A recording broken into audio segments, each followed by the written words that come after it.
News 18 বাংলায় স্বাগত। খবর দিনভর নিয়ে আমি অনিন্দিতা। টার্গেট 2026-এর নির্বাচন, ফের বঙ্গে অমিত শাহ। অনুপ্রবেশ, দুর্নীতি সহ একাধিক ইস্যুতে আজ সুর চড়িয়েছেন স্বরাষ্ট্রমন্ত্রী। তৃণমূলকে আক্রমণ কেন্দ্রীয় স্বরাষ্ট্রমন্ত্রীর। অনুপ্রবেশ, দুর্নীতি সহ একাধিক ইস্যুতে তৃণমূলকে আক্রমণ কেন্দ্রীয় স্বরাষ্ট্রমন্ত্রীর। পশ্চিমবঙ্গে ভয়, দুর্নীতি, কুশাসন চলছে। দুর্নীতি, অনুপ্রবেশ নিয়ে বাংলার মানুষ চিন্তিত। বাংলায় বিজেপির সরকার তৈরি হবে, বাংলার মানুষ পরিবর্তনের পক্ষে। খুঁজে খুঁজে অনুপ্রবেশকারীদের বের করা হবে, দাবি অমিত শাহের। तृणमूल कांग्रेस के 15 साल के शासन में भय, भ्रष्टाचार और कुशासन और विशेषकर घुसपैठ से बंगाल की जनता चिंतित भी है, भयभीत भी है और आशंकित भी है कि मोदी जी के नेतृत्व में बंगाल में भारतीय जनता पार्टी की सरकार बनने के साथ ही यहाँ की विरासत को हम पुनर्जीवित करेंगे। विकास की गंगा फिर से बड़ी तेज गति से बहेगी। एक ऐसी मजबूत राष्ट्रीय ग्रिड बनाएंगे जो बंगाल से घुसपैठ को समाप्त कर देंगी। इंसान छोड़ दीजिए, परिंदा भी पैर नहीं मार पाए, इस प्रकार की एक मजबूत ग्रिड की रचना हम करेंगे और न केवल घुसपैठ रोकेंगे, सारे घुसपैठियों को चुन चुन कर भारत के बाहर निकालने का काम भी भारतीय जनता पार्टी की बंगाल सरकार करेगी। তৃণমূল সরকারের 15 বছরের কুশাসন, তৃণমূলের জন্য বাংলায় উন্নয়ন থমকে রয়েছে। শ্যামাপ্রসাদের স্বপ্নের বাংলা তৈরি করবে বিজেপি। 26-এ বাংলায় বিজেপির সরকার তৈরি হবে। 26 के बंगाल के विधानसभा चुनाव में बंगाल में हमारी सरकार बनेगी। इसका मजबूत आधार भी भारतीय जनता पार्टी के पास है। 2014 के चुनाव में हमें 17% वोट और 2 सीट मिले थे। 2016 के विधानसभा चुनाव में हमें 10% वोट मिले और विधानसभा की केवल 3 सीटें मिली थी। 19 के लोकसभा चुनाव में हमें 41%, 41% वोट मिले और 18 सीटें मिली और 21 के विधानसभा चुनाव में हमें 38 वोट मिले और 77 सीटें मिली। जिस पार्टी को केवल 3 सीट मिले थे, वो पार्टी 5 साल के ही अंतराल में 77 सीट प्राप्त करी। कांग्रेस, जिसकी एक प्रकार से स्थापना ही बंगाल से शुरू हुई, वो कांग्रेस पार्टी बिग जीरो पर पहुंच गई और 34 साल तक शासन करने वाला कम्युनिस्ट गठबंधन भी एक भी सीट प्राप्त नहीं कर पाया और हमने मुख्य विपक्ष का स्थान प्राप्त किया। 24 के चुनाव में भी हमने 39% वोट प्राप्त किया, 12 सीटें प्राप्त की। 26 में हम निश्चित रूप से प्रचंड बहुमत के साथ भारतीय जनता पार्टी की सरकार बनाने वाले हैं।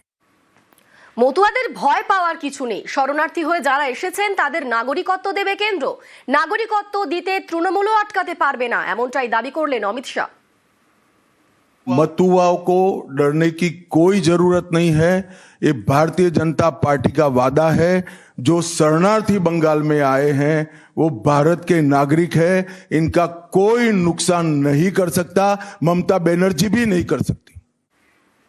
অনুপ্রবেশ রাজ্যের নিরাপত্তার পক্ষে বিপজ্জনক। অনুপ্রবেশ আটকাতে রাজ্য সরকার কি করছে? অনুপ্রবেশ নিয়ে শুধু বিএসএফ কে দায়ী করে রাজ্য সরকার। সীমান্তে কাঁটা তারের জন্য জমি দেয় না রাজ্য সরকার। অনুপ্রবেশকারী ঢুকলে কেন কিছু করে না পুলিশ প্রশাসন? ভোটের রাজনীতির জন্য অনুপ্রবেশকারীদের আশ্রয়, এমনটাই মন্তব্য অমিত শাহের। क्या कोई राज्य सरकार ऐसी हो सकती है जो घुसपैठियों की पनाहगाह अपने राज्य को बना दे? आर्टिकल 370 हटता है, वो विरोध करती है। सीएए लाकर बंगाल के शरणार्थियों को नागरिकता देने का हम कार्यक्रम करते हैं, वो विरोध करती है। वो ठीकरा फोड़ते हैं कि बीएसएफ है, वो रोक नहीं रही है। आपकी ही सरकार है जो जमीन नहीं देती है, जिसके कारण फेंसिंग का काम समाप्त नहीं होता है। सीमा पर से कोई घुस कर आता है तो कहां जाता है? सबसे पहले बंगाल के गांव में जाता है। आपका पटवारी क्या कर रहा है? आपका थाना क्या कर रहा है? क्यों इसको अरेस्ट नहीं किया जाता? क्यों उस पर केस दर्ज नहीं होता? क्यों इसको वापस भेजा नहीं जाता? जवाब है क्या आपके पास? क्या बंगाल की मुख्यमंत्री ये जवाब दे सकती है कि असम में घुसपैठ क्यों बंद हो गई? त्रिपुरा में घुसपैठ क्यों बंद हो गई? गुजरात और राजस्थान की बॉर्डर पर घुसपैठ क्यों नहीं होती है? पंजाब की बॉर्डर पर घुसपैठ क्यों नहीं होती है? कश्मीर की बॉर्डर पर घुसपैठ क्यों नहीं होती है? सिर्फ बंगाल में क्यों होती है? क्योंकि आपकी निगहबानी में घुसपैठ कराई जाती है और बंगाल को धीरे धीरे डेमोग्राफी चेंज कर कर आपकी वोट बैंक को पुख्ता करनी जाती है। अगला चुनाव घुसपैठियों को निकालने के मुद्दे पर और घुसपैठ रोकने के मुद्दे पर लड़े जाने वाला है। बंगाल की बॉर्डर से हो रही घुसपैठ सिर्फ बंगाल का मामला नहीं रहा है, अब ये राष्ट्रीय सुरक्षा का मामला है। तो बंगाल की बॉर्डर सील कर दे, ऐसी देशभक्त सरकार यहां लानी पड़ेगी जो ममता बनर्जी नहीं कर सकती, केवल और केवल भारतीय जनता पार्टी कर सकती। বাংলায় ডেমোগ্রাফি পাল্টে ভোট ব্যাংকের রাজনীতি, দুর্নীতিতে জর্জরিত পশ্চিমবঙ্গ। চিট ফান্ড থেকে আবাস, মনরেগায় দুর্নীতি হয়েছে। এত দুর্নীতি দেখতেই পাচ্ছে না রাজ্য প্রশাসন। পার্থ জ্যোতিপ্রিয় কুণালের জেল যাওয়া, তারপরও বলে কোনো দুর্নীতি নেই। रोजवेली चिटफंड घोटाला, कैश फॉर क्वेरी घोटाला, एसएससी घोटाला, नगर पालिका नगर नियम का भर्ती का घोटाला, गाय तस्करी का घोटाला, राशन पीडीएस का घोटाला, मनरेगा का घोटाला, पीएम आवास का घोटाला, इतने सारे घोटाले हैं। ममता बनर्जी इस बात का जवाब दे सकती है कि आपके मंत्रियों के ठिकाने पर से 27 करोड़ रुपया मिलता है, जिसको गिनते गिनते नोट गिनने की मशीन भी गर्म होकर बंद हो जाती है। 27 करोड़, 20 करोड़, 15 करोड़ ये राशि मिल रही है, आपकी कोई अकाउंटेबिलिटी नहीं है। पार्थो चैटर्जी, ज्योतिप्रिय मलिक, अनुव्रत मंडल, जीवन कृष्ण शाह, माणिक भट्टाचार्य, चंद्रनाथ सिन्हा, परेश पाल, कुंतल घोष जेल में जाते हैं। फिरहाद हकीम वो भी आरोपी बनाए जाते हैं। शोभन चैटर्जी आरोपी बनाए जाते हैं। कुणाल घोष 3 साल जेल में रहकर आते हैं और आप कहती है कि भ्रष्टाचार नहीं हो गया। आप आंख मूंद लिए ही हो भ्रष्टाचार के लिए। गरीब बंगाल की जनता के अधिकार का पैसा आपकी कैडर की भेंट चढ़ रहा है। এপ্রিল পর্যন্ত গুরুত্বপূর্ণ সময়, এপ্রিলে বাংলায় বিধানসভা নির্বাচন, বাংলায় বিজেপির সরকার তৈরি করতে বদ্ধপরিকর জনতা। आज 30 दिसंबर का दिन है। आज ही के दिन 1943 में और देश के महान स्वतंत्रता सेनानी नेताजी सुभाष चंद्र बोस ने पोर्ट ब्लेयर में पहली बार आजाद भारत का झंडा फहराने का काम किया था। बंगाल के लिए भी आज से लेकर अप्रैल तक का समय बहुत महत्वपूर्ण समय है। अप्रैल में बंगाल में विधानसभा के चुनाव होने जा रहे हैं। भय, भ्रष्टाचार, कुशासन और घुसपैठ की जगह विरासत, विकास और गरीब कल्याण की एक मजबूत सरकार बनाने का बंगाल की जनता का संकल्प बंगाल में जहां पर भी जाते हैं वहां दिखाई पड़ता है।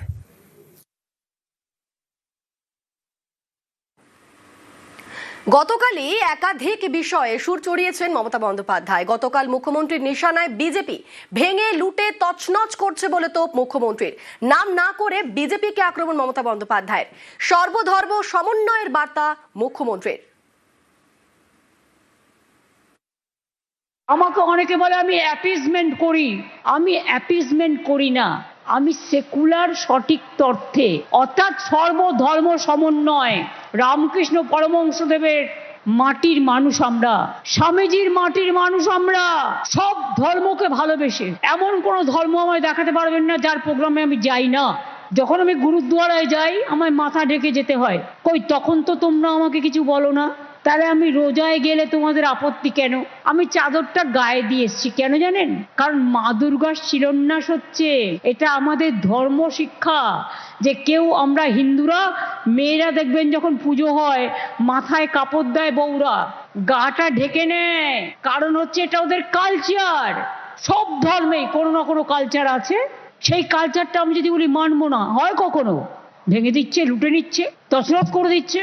কে থাকবে কে থাকবে না, কত মানুষ আজকে অসহায়। আমি মা দুর্গার কাছে শুধু প্রার্থনা করব, জাগো মা, অশুভ শক্তির বিনাশ করো, অসুরদের বিনাশ করো, দানব শক্তির বিনাশ করো, মানবিক প্রাণ ফিরিয়ে দাও, মনুষ্যত্বকে বাঁচিয়ে দাও। অমিত শাহ আজ একাধিক বিষয় নিয়ে তৃণমূলকে বিঁধলেন। আর গতকালই মমতা বন্দ্যোপাধ্যায় বিজেপি নিয়ে সুর চড়িয়েছিলেন। গণতান্ত্রিক অধিকার রক্ষায় লড়াইয়ের বার্তা দেন মমতা বন্দ্যোপাধ্যায়।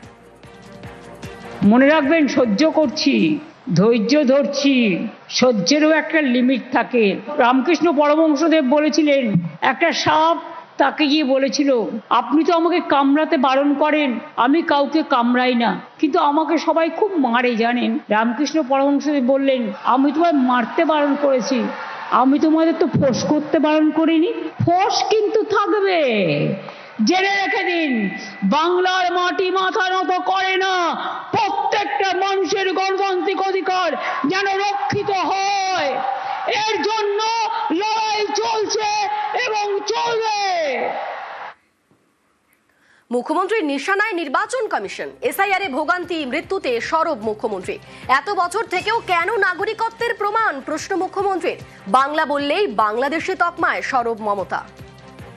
মানুষকে বড্ড হয়রান হতে হচ্ছে। এই এক মাসের মধ্যে 50 জনের বেশি মানুষ আত্মহত্যা করেছেন বা মারা গেছেন, এটা সহ্য হচ্ছে না। একটা মানুষ বাংলায় থেকে তাকে প্রমাণ করতে হবে আমি এদেশের নাগরিক কিনা। আর নাগরিকের সাথে ভোটাধিকারের কি সম্পর্ক?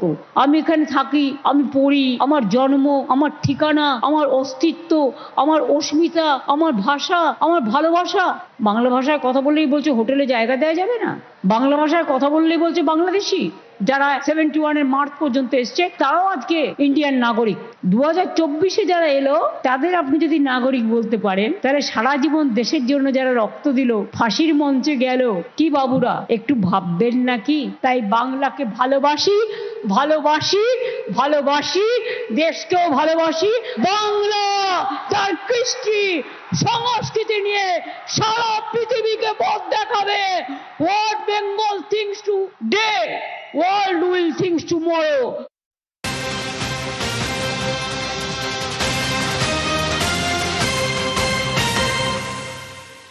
লক্ষ্য 26, আজ বাঁকুড়ায় মমতা বন্দ্যোপাধ্যায়। এসআইআর এর মাঝেই আজ বড়জোড়ায় সভা করবেন তৃণমূল নেত্রী। বছর শেষে মেগা রাজনৈতিক সভা মমতার। আমাদের সঙ্গে রয়েছেন প্রতিনিধি আবির। আবির, ঠিক কোন কোন বিষয়গুলোই আশু চড়াতে পারেন তৃণমূল নেত্রী মমতা বন্দ্যোপাধ্যায়? দলনেত্রী কি বার্তা দিতে পারেন? এখন ঠিক কিরকম ছবি, কতক্ষণে পৌঁছবেন মমতা বন্দ্যোপাধ্যায় সেখানে? দেখো, বাঁকুড়ার সভায় যোগ দিতে ইতিমধ্যে মমতা বন্দ্যোপাধ্যায় তিনি একটু উপস্থিত হয়েছেন।